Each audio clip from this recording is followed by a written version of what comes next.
بص يا جدعان المصريين في هولندا بيعملوا ايه في السوبر ماركت. عبي يا ابني، عبي يا ابني، عبي.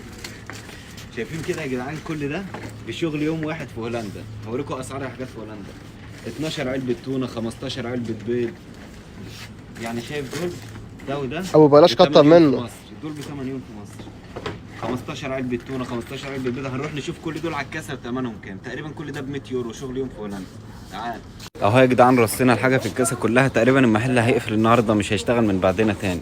ما هنشوف كل ده عامل كام. قاعدة تحسب في السعر اهو يا جدعان الحاجة اهي، نشوف هتعمل كام. الست قالت لنا يا جدعان خدوا العربية دي هدية عشان مش هتعرفوا تشيلوا الحاجة.